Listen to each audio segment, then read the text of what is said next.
The 3M xtract, not from a specs point of view, but from somebody who has been using the Festool comparable for 3 years and recently switched. Here's why. This is No Nonsense Reviews. Let's go underground. What's the difference from the Festool to this one?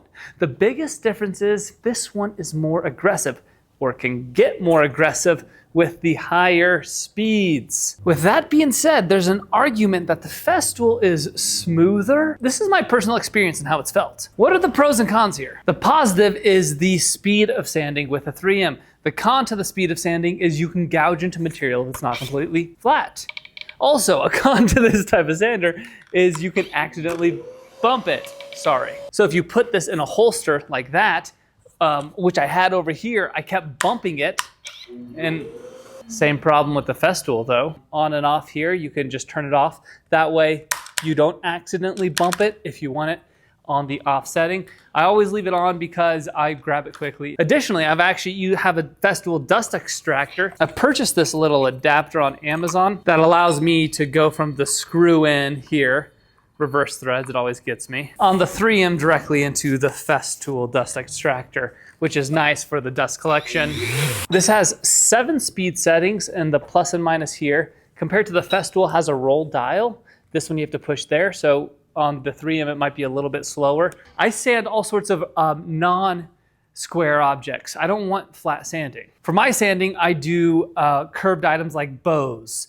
And so I'm coming into all these crevices and I need that to work good for me. Now this is where this one shines for my specific use case, where it's not gonna match everybody's. At an angle with it barely touching, this continues to spin. I gotta stop doing that. Continues to spin in orbit, where the Festool will stop sometimes. I don't know what's the technology on the inside of it, but it wouldn't continue to rotate. It would just stop on me. And then when I would go flat, it would kick into gear, it would seem like, and start spinning. This keeps the same speed of orbiting, or the same rotation, not the orbit. The orbit's moving like this while the rotation's going, as you know.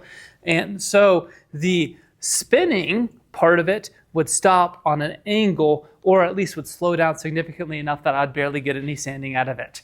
So odd surfaces at angles, you know, the #1 rule is to not put this at an angle so you don't gouge. Well, as a matter of fact, that's all the sanding I do for the most part. I'm not sanding flat surfaces.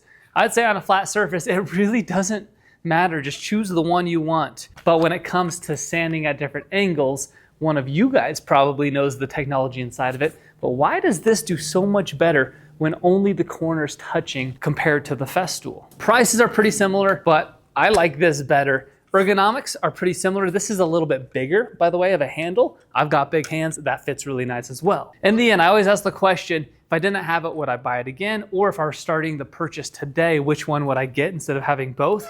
I would get just this one today, just because of the angle sanding and the big grip. 2 things specific to me. There is no one size fits all for people. So it's nice to know the specific use cases for each sander, and then you can apply that to your specific needs. I might love this, but you might only sand flat tabletops.